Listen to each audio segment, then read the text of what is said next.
Ladies and gentlemen, a woman who needs no introduction here in El Paso, our Congresswoman. Thank you so much, Senator. I'm just going to give a very quick opening, you all, because I think it's so important to hear from our visitors. And I'm happy to answer any questions. As I mentioned, we've got to be out by 6:55. We have another commitment. So I'll be really brief. Many of you have heard me address this situation before. But I want to welcome my colleagues, and I want to express my gratitude to them, especially the Senator, for making the journey and for wanting to seek solutions. And that really has been the focus of every CODEL to the border that I have either led or participated in. What we have at our front door here in El Paso is what we've seen for years and years and years. And those of you who have covered the news in El Paso know this very well. This is not a new situation. It evolves and changes with every given year. But we have to address the challenges that we face, because every person involved in this situation, every human being involved in this situation, whether it's the migrants or the personnel, we all deserve to make sure that we deliver on humane and good solutions. And so I welcome my colleagues for that discussion and that conversation as they begin their journey in El Paso and continue it tomorrow. With that, I will turn this over to Senator Carper for his remarks. Senator? I'm going just to be sort of like the MC, and then when we come to the, can I take my mask off or no? I think so. Okay. I'm going to be essentially the MC, and then I will have some remarks to add at the end. I want to talk about root causes, and we've had just an illuminating day. Thank you very much for your hospitality, and for to my colleagues from the House of Representatives who are nice enough to let a recovering congressman join all of them. I've known Norma probably longer than I've known Jason and Lou and Veronica, and we've had the privilege of traveling together. She probably has forgotten more about root causes than I know. But I'm going to ask her to lead off, and then to introduce Lou, sweet Lou, and then to introduce Jason, and then I'll try to wrap it up. All right, please. Thank you. Thank you, Senator Carper, and also thank you to my wonderful colleague, Veronica Escobar, for inviting us once again, reaching out to my office. I have been to the region, both to El Salvador and to Guatemala with Senator Carper back in the day during the Obama administration. So, you know, we've during that period of time, we visited a juvenile facility, a jail in El Salvador, and he has been doing so much work in the region around juvenile delinquency and how to improve conditions for them. I'm back again here today to continue on this process of addressing the symptoms of the problems that we have in the Northern Triangle in Central America. What is causing these families to flee?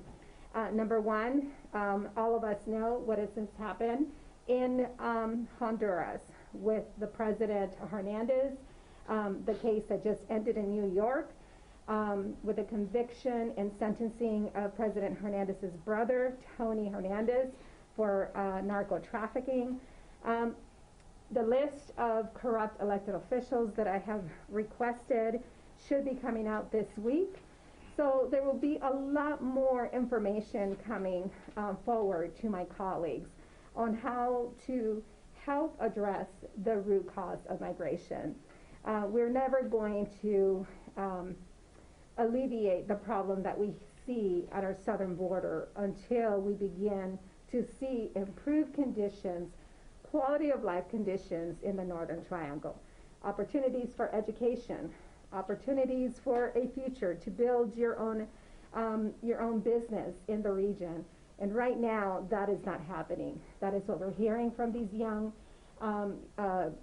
juveniles that we have met with here in the U.S.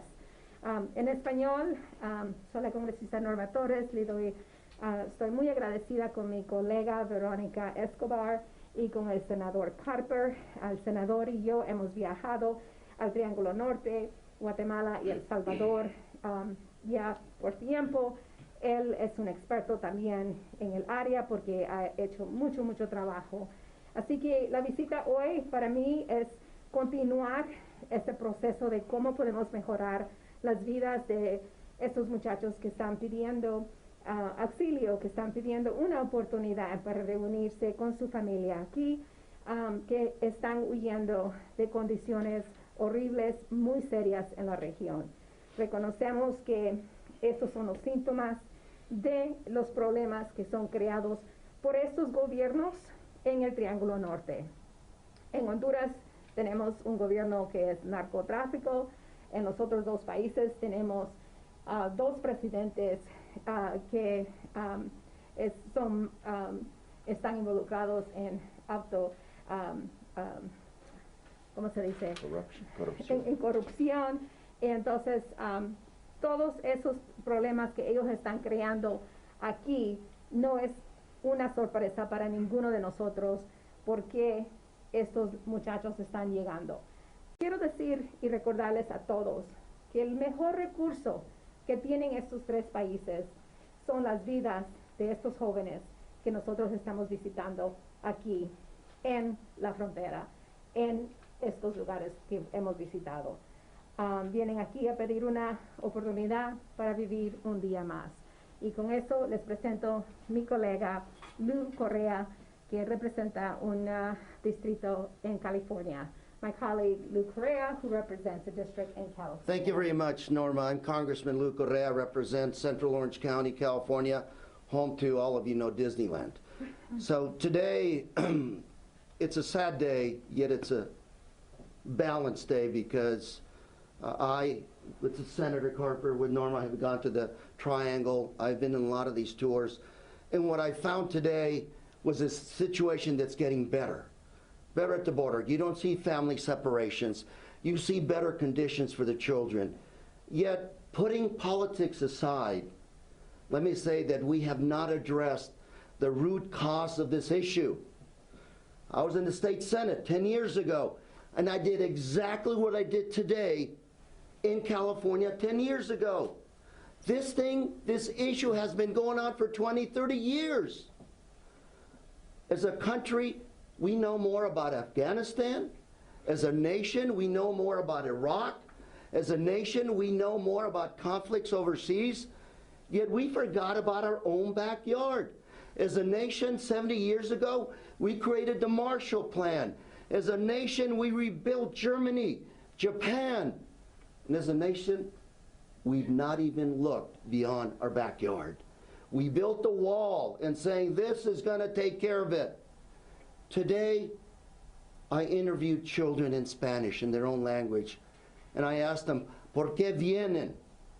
Número uno, I can't study at home. MS-13, gangs will not let me live. I don't have a job. I'm coming to see my parents.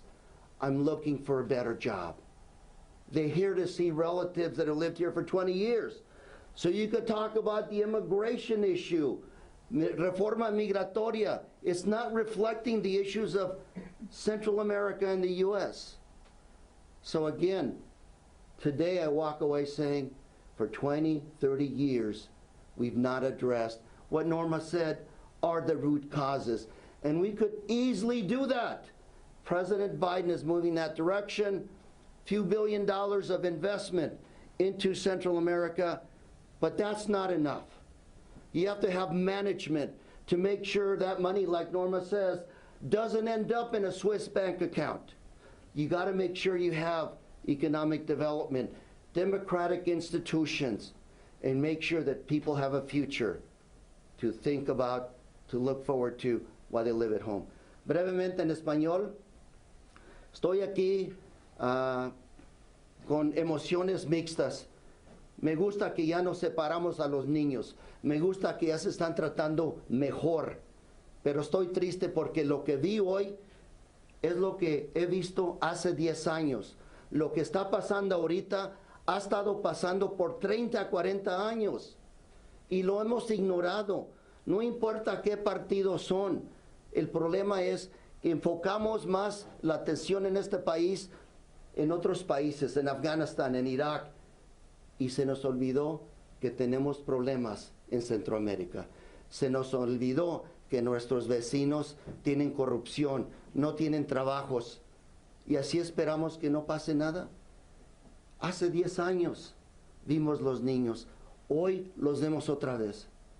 Tenemos que ponerlos, como me dicen en mi comunidad, tenemos que ponernos las pilas y empezar a pensar cómo vamos a solucionar estos problemas.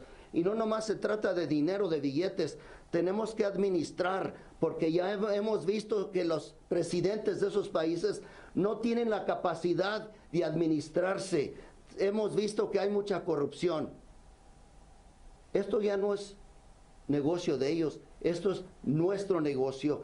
Y si vamos a ser líderes de este mundo, de este continente, tenemos que ser apropiadamente, tomar actos apropiados. Muchas gracias. Good evening. Jason Crow from Colorado.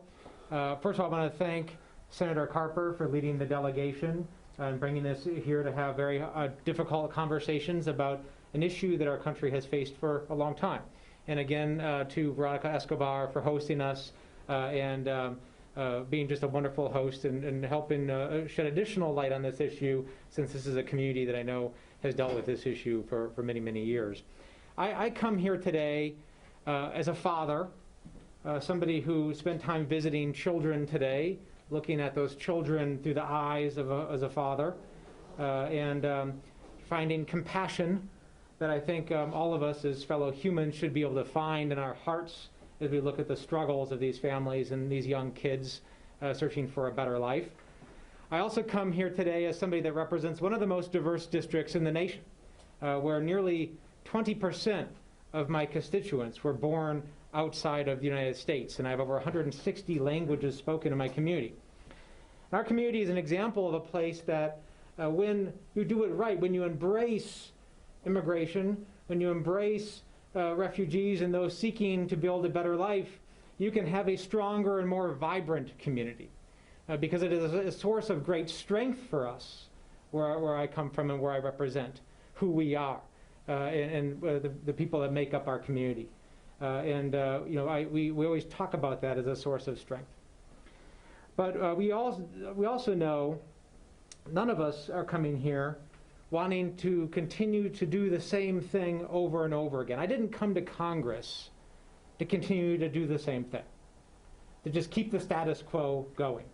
And that's what this is about. This is about having the harder conversations about root causes and why this is beginning in the first place. Because by the time a child is in one of these facilities, there are very few good options left. What we are seeing over the last couple of weeks and what we're seeing in the months going forward is the very difficult transition that the Biden administration is making from a system under the Trump administration based on chaos and cruelty to a system that we're trying to implement and build out based on competence and compassion. And so I look forward to having those conversations.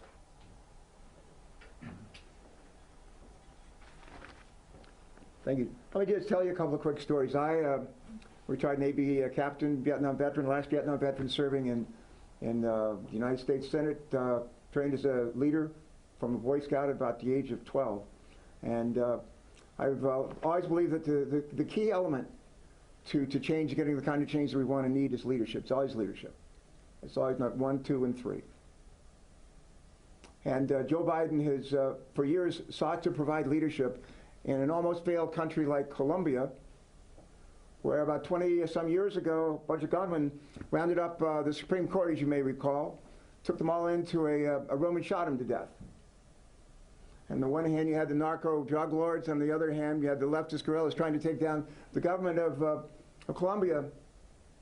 And some very brave leaders in that country stood up and said, over our dead bodies. And we rallied to help them. We rallied to help them. And the Colombia today is not a Jeffersonian democracy, but a country that could have failed, could have gone down big time, did not. One of the things that we did, and one of the people who's an architect of this was Joe Biden. We said to the folks in Colombia, we say to them, have y'all ever heard of Home Depot? They say, well, yes. And they have a saying at Home Depot, you can do it, we can help. And what we said to Colombia, you can do this, we can help. We can help. How do we help Colombia? Here's how we help Colombia. We help train their police. We help train their military. We provided Black Hawk helicopters so that they would give them the kind of mobility to go all over the country, not mountainous areas, and track down the bad guys and bring them to justice. Those are just some of the ways that we provided. We said, you're not collecting any money from your elites. Your taxes, you got to collect. If we're going to put up money to help your country, damn it, you've got to put up money too, and you've got to raise it as well. We helped them figure out how to do that. How to do that. And when Barack Obama and Joe Biden became president, a number of years ago, president and vice president, and Colombia was doing reasonably well. Santos was about to receive the Nobel Peace Prize. But Barack Obama and Joe Biden had a conversation, and President Obama said to his vice president, you know, do you think you may be able to kind of take that magic that's going on down in Colombia at the time and instill it in Central America and the Northern Triangle? What can we borrow from that? And that's what we did. We identified, with the help of the folks in those countries, 3 pots of money that we needed to make investments in: to fight crime and violence, to fight corruption, and to provide for hope and economic opportunity. And the deal was, it's not going to be all the U.S. doing this on our own, but it's going to be a bunch of other countries helping out as well, because they have a dog in this fight as well. It's going to be nonprofits, NGOs. It's going to be companies. It's going to be businesses that have a stake in this as well. And we made a commitment about, I think Barack said, why don't we put $1 billion in this the first year? We put in $750 million. And each year after that, it went down and down and down. In the last administration, a lot of the money that was appropriated by the Congress didn't even get spent on the kinds of things that they felt would actually be helpful in terms of addressing the root causes. And instead of addressing those root causes, they reprogrammed in the last administration a lot of money, hundreds of millions of dollars to use for other purposes, including building a wall. A friend of mine has a saying, you can build a 15-foot wall, but somebody will come along with a 16-foot ladder and get that got over, or somebody will go under it as well. Let me just cut to the chase. What do we need to do now? If we continue, and God bless you, we saw some wonderful people today doing the Lord's work with a lot of kids. In a situation, taking a handoff from CBP, where kids are in tough situations, very tough conditions. And they are now in much better conditions, much more humane conditions, learning, being fed, clothed, and reunited with their loved ones. That's great. But if that's all we do, if that is all we do, address the symptoms of these problems, take in the least of these and try to help them reconnect, if that's all we do, 10 years from now, 20 years from now, 30 years from now, we're going to be still doing this. We're going to be still doing this. We got to be smarter than this. What I love to quote Einstein. Einstein used to say, what is the definition of insanity? Do the same thing over and over again and expect a different result. Einstein also said, in adversity lies opportunity. In adversity lies opportunity. I'm just going to give you a short list of some things that I recently shared with Juan Klain, who's the President's Chief of Staff, things that we can do, ought to do in order to help address the root cause. Let me just mention a few of them. Put somebody in charge. Put somebody in charge of our overall effort. Not day to day, like going to work every day, punching the clock and being in charge in that way. No, no, no. 30,000 feet. Somebody can reach out to the presidents of the countries down there, get them on the phone, give them a good talking to if they need it. Somebody can call other major companies and say, we'd like for you to consider investing in Honduras, Guatemala, El Salvador. Somebody can call presidents in other countries and say, you know, we're doing this, X, Y, and Z. We need for you to help out in this too. Kamala Harris has been chosen for this job. It's really a job that Joe used to have. He did it well, and I've known him for quite a while. We served together in the Homeland Security Committee. I think he's picked the right person for this job. Second thing we need Senate-confirmed ambassadors. Senate-confirmed career ambassadors. We haven't had a confirmed Senate-confirmed ambassador in Honduras for over 3 years. Over 3 years. Shouldn't be a surprise that we've seen Juan Hernandez, the president of that country, go to hell in a handbasket. Brother in prison, he's probably going there as well. Jimmy Morales over in Guatemala, same kind of situation. He ran for office and he said, when he ran for office, he said, neither a thief nor a crook. He turned out to be both. And we didn't do anything about it. We had an administration kind of looked the other way. Well, they threw a woman named Thelma Aldana, Attorney General, who put a lot of bad guys in prison in that country. She tried to run for president. They tried to put her in prison. We didn't do anything about it. We just let it happen. We looked the other way. We can't do that. We have to reestablish oversight to make sure that money that we're appropriating, a lot of money that we're appropriating, is actually used for the purpose that it's intended. Congressional oversight by the State Department. And those ambassadors I talked about, nominating, Senate-confirmed career ambassadors, cream of the crop, we need to surround them with excellent people, excellent men and women, who know those countries, know what to do, come to work early, work hard, work late. Unless the support of other nations, NGOs, and businesses, we're putting money into these three pots, they need to do the same. And we need to hold them and jawbone them until they do. Last thing I'll say is this. One of the things I most enjoy as governor, one of the things I still enjoy is helping create a nurturing environment for economic opportunity, for jobs. I love doing that. And we created more jobs in Delaware in the 8 years I was governor than any 8-year period in the history of Delaware. I didn't create one of them. But we focused on creating a nurturing environment. And what we need to do in those three countries is help create a nurturing environment. It's not all on us, but to help create that nurturing environment. Infrastructure, especially roads, highways, and bridges, so people can actually get their crops, their products that they're raising out of the country to markets in that part of the world and other parts of the world as well. Two more things, message. A message of hope. A message of hope to the people who live in these three countries, who are in despair in those three countries, that help is on the way, hope is on the way. And to give them an idea, let them know that it's not all daisies and roses here in the United States. It's not an easy path. And for those who say you can't do this, we can't do this, it's too hard, we got to do it. We need the leadership to do it. And we can't give up. The worst thing we can do is just step up and do the right thing for a short period of time and then kind of walk away from it. Lose concentration, gets taken away by some other, this has to be sustained. This has to be sustained, not over months, years, decades. That's what happened in Colombia when they were going in a really good direction. And we need that kind of, and you know where that comes from? It comes from leadership. It comes from leadership. Leaders who believe that we have a moral obligation to the least of these in our society. Leaders who believe that we ought to treat other people the way that we want to be treated. Leaders who believe we can always do better. Everything we do, we can do better. I'll stop it there. Thanks so much. Thank you, Senator. We have time for just a couple questions. Question. So, The Associated Press just released a poll saying that the Biden administration's approval rating of the handling of the situation is only 25%. Is the message being lost? What needs to happen? Yeah.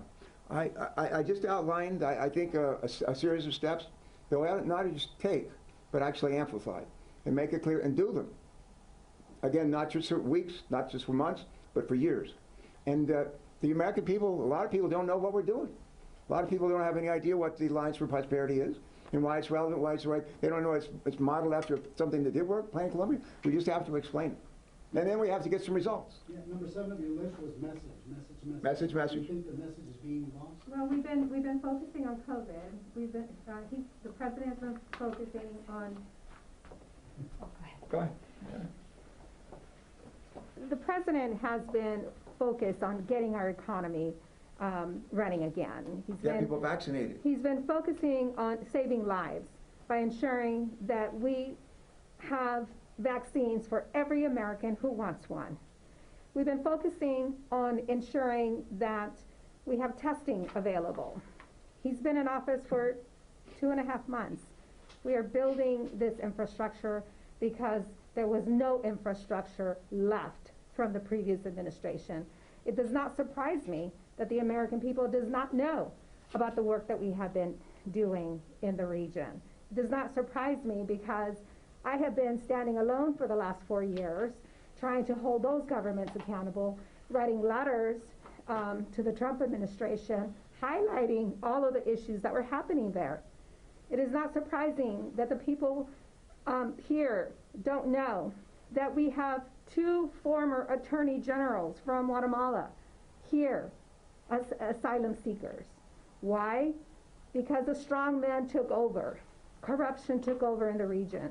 Yes, messaging, we have to talk about it. But right now, in our communities, we're talking about saving lives, and that's what we have been focused on. So I want to add something super quick. So what we have seen, unfortunately, over the last 4 weeks, for 4 weeks, the national media has been focused on, did Joe Biden being a nice guy cause this?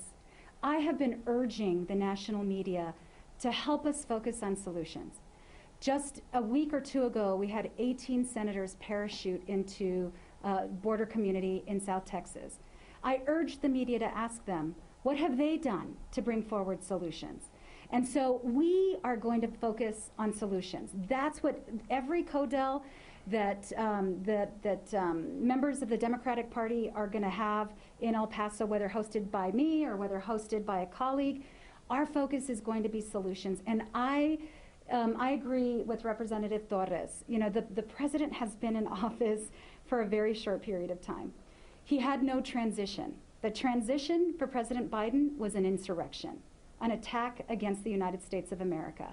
After that, he was not able to quickly confirm his Department of Homeland Security secretary for a number of reasons.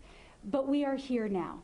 And I think it's a valid question, and I would ask everyone engaged on this issue, help hold us accountable by asking us what the solutions are. The solutions as laid out by the senator, the solutions as we have we're each bringing forward, because there's so much at stake for us as a country, there's so much at stake for our Western Hemisphere, and it is on all of us to make sure that we get this right. Can I just add a couple of thoughts? Messaging.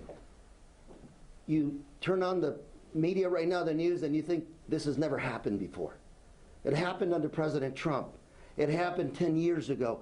These are still not record high numbers. But if you just focus on the moment right now, why is Biden a nice guy? Because he's following the law? Because he stopped family separations? I would say, Mr. Biden, you're deporting too many people right now.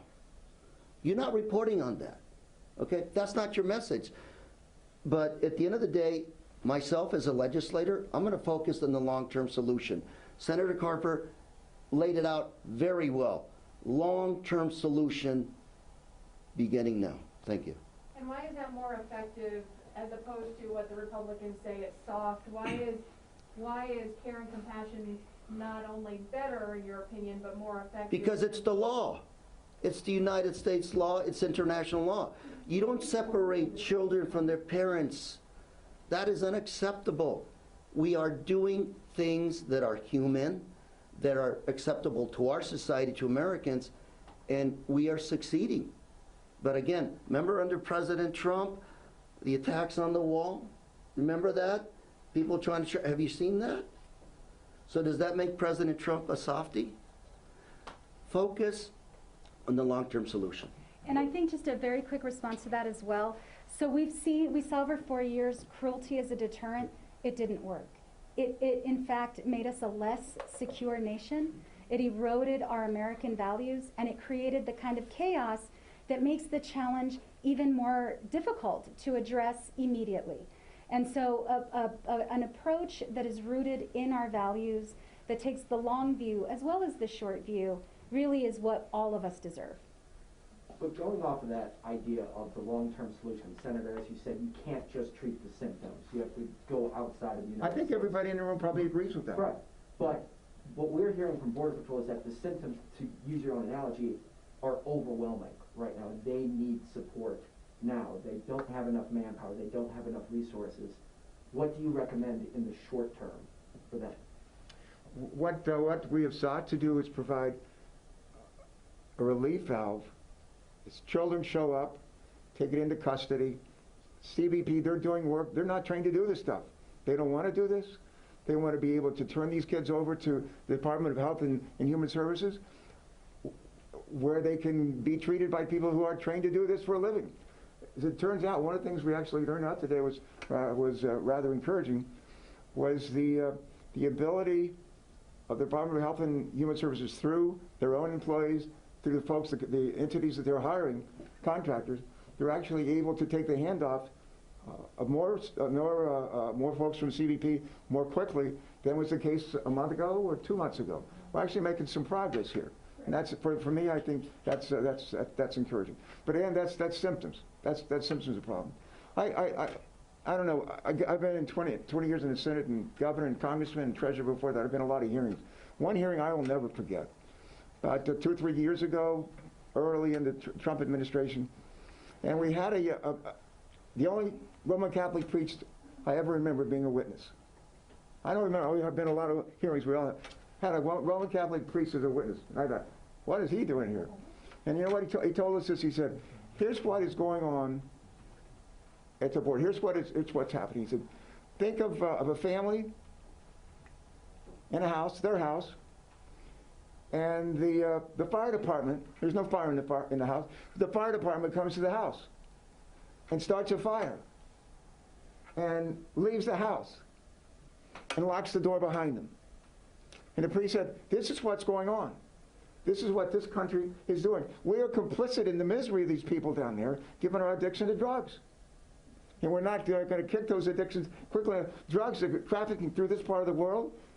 People are being bought and sold for drugs. The drug trafficking, it's just corrupting one country after another. Jimmy Morales, Juan Hernandez. And now we're seeing it with Bukele, which is unbelievable. I know them all. And I remember how promising they were when they were first in place. And they've been corrupted in an awful way. And for the last 4 years, we have not had anybody as an ambassador or in the State Department or the Vice President or the President say, damn it, to these leaders down there, stop it.